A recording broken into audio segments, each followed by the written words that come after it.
The Air Force was ready to let the B-1B Lancer die. It was seen as a Cold War relic with no future in the age of stealth. Instead of the boneyard, they made it far more dangerous. A flying arsenal loaded with 24 cruise missiles, each able to strike from 500 miles out. The bomber that was supposed to die just became a missile monster. And what brought it back changes everything about the next war. The B-1B Lancer was born for nuclear war. Its swept wings and four engines promised speed and payload, fast enough to outrun Soviet interceptors, heavy enough to carry nuclear cruise missiles across the Arctic. By the late 1980s, more than 100 B-1Bs stood on alert, waiting for the order that never came. Then the Berlin Wall fell. The Soviet Union collapsed. Suddenly, the Air Force had too many bombers and not enough enemies. Defense budgets shrank. The B-2 Spirit, a stealth bomber invisible to radar, was coming online. Planners saw the B-1B as a relic, expensive and redundant. In 1994, the United States stripped the B-1B of its nuclear mission. Most of the fleet sat idle or flew training sorties. Some were mothballed at Davis-Monthan, sun-bleached and silent. Every year, the Pentagon debated cutting more. The plan was simple: retire the B-1B as soon as the B-2 and later the B-21 Raider could take over. The new B-21 promised stealth, deep penetration, and a digital backbone. Official briefings called the B-1B a gap filler, nothing more. But the B-21's timeline kept slipping. Production delays, cost overruns, and technical setbacks meant the Air Force could not retire the B-1B without risking a bomber gap. On paper, the Lancer was finished. In reality, the United States needed every heavy bomber it could get. And that is when the story took a turn no one expected. The B-1B was supposed to fade away. Instead, it has become something the original designers never planned: a flying arsenal built for mass missile fire. In military slang, it is now a missile truck. That means one thing: payload over stealth. The B-1B does not sneak in. It shows up with more firepower than anything else in the sky. This is not about slipping past radar, it is about unleashing a storm of missiles from hundreds of miles away, long before enemy defenses can even react. Think of it as an airborne magazine, one that can deliver dozens of cruise missiles in a single sortie. Every bay, every pylon, every inch is now optimized for standoff weapons. Old logic said bombers needed stealth to survive. New logic says volume is king. In a world of hypersonic threats and layered air defenses, the B-1B's job is simple: overwhelm the enemy with sheer numbers. Forget the old bomber doctrine. The B-1B's new mission is to launch more missiles, faster, and from farther away than any rival can handle. This is not a relic hanging on for relevance. It has become a force multiplier, reshaping how the Air Force thinks about long-range strike. And this changes everything. The next step is how the B-1B got the guts to carry this much firepower. Modernization did not happen overnight. It took a series of relentless upgrades to turn the B-1B from Cold War leftover into a digital missile carrier. The first breakthrough came in the 1990s with the Conventional Mission Upgrade Program. Engineers ripped out the old nuclear wiring, rewired the bays, and installed a smart weapons bus. Suddenly, the B-1B could drop precision bombs and launch standoff missiles. No more gravity bombs, no more nuclear codes.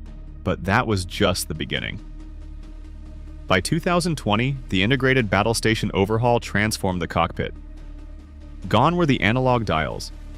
In their place, digital displays, advanced navigation, and a weapons management system built for JASSM and LRASM. Every mission computer got a brain transplant. Pilots could now track targets, manage weapons, and fuse data in real time. The B-1B became a true networked shooter. Upgrades kept coming. The Beast program slashed downtime. Each jet got new data links, secure comms, and defensive avionics in just 22 days. It was a rapid fire cycle designed to keep bombers lethal and available through 2040. Meanwhile, the Backbone project tackled the airframe's aging spine, using digital twins and 3D scans from retired jets to rebuild the structure for a new generation of missions. But that is not the most dangerous part. With every upgrade, the B-1B moved closer to becoming the ultimate missile truck. The hard part was over. Now it was time to load up and unleash. A single B-1B can carry 24 JASSM or LRASM cruise missiles inside its bomb bays. Each missile rides a rotary launcher packed tight behind armored doors. That is just the start. Engineers bolted on 6 heavy external pylons, each one rated for 2 2,000-pound class weapons, or a single 5,000-pound monster.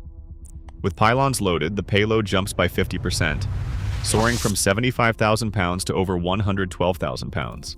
That means 12 more standoff missiles ready to launch on command. The numbers are brutal, up to 36 precision missiles per sortie. JASSM can strike from 230 nautical miles away. JASSM-ER extends that reach beyond 500 nautical miles. LRASM stalks warships at sea, guided by its own sensors, hunting targets the crew never even sees. Every missile is stealthy, smart, and lethal. The B-1B does not just bring firepower, it brings options.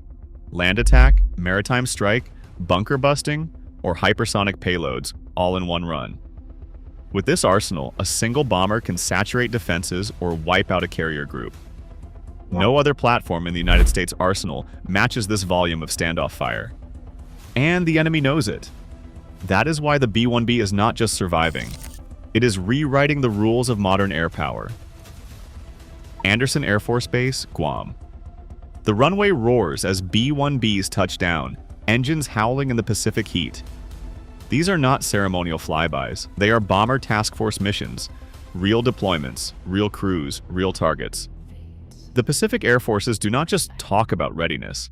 They prove it by rotating B-1Bs from JASSM and Ellsworth into the heart of the Indo-Pacific. Each arrival signals more than presence. It is a warning shot. America's heavy bombers can show up anywhere, anytime, without warning. On the tarmac, Lancers line up beside Japanese F-15s, Australian Growlers, Republic of Korea fighters. Joint drills kick off. Crews from different nations brief together, plan strike packages, and fly as one. The B-1B's Link 16 data link lights up, sharing target data with Allied jets in real time. Pilots run attack profiles against simulated enemy ships and missile batteries. Each sortie sharpens the edge, forging muscle memory for the day when drills turn deadly. There is no routine here. Every mission is a test of speed, payload, and the ability to launch a missile barrage from thousands of miles out. The message to adversaries is clear. The B-1B is not a museum piece. It is a combat asset, integrated, unpredictable, and ready to unleash firepower with allies at its side. Cold War doctrine said, stealth wins wars. But the B-1B's new playbook is pure saturation. One bomber, 36 missiles, enough to swamp even the best air defense grids. In a fight, numbers matter more than invisibility. Each joint air-to-surface standoff missile or long-range anti-ship missile costs a fraction of a stealth bomber. Upgrades come in weeks, not decades. For the price of one B-21, you can keep dozens of Lancers flying, each loaded for a missile storm. That is not just firepower, it is deterrence by volume. Adversaries must plan for a sky full of missiles, not a handful of ghosts. The math is brutal. Massed volleys overwhelm sensors, interceptors, and command networks. Even the most advanced system cracks under the weight. This is the blueprint. Take an old platform, pack it with new weapons, and flood the enemy's defenses until nothing gets through. It is not about elegance, it is about results. The B-1B is not just surviving, it is showing every planner how to turn legacy into leverage. When the cost of defense spirals and the threat of saturation grows, air power shifts forever. The world's missile monster is just the beginning. Right now, the B-1B is rewriting the playbook.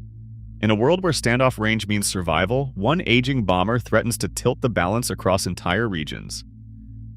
Missile capacity is power projection. The question is, who adapts faster, the machine or its adversaries? Drop your thoughts in the comments below.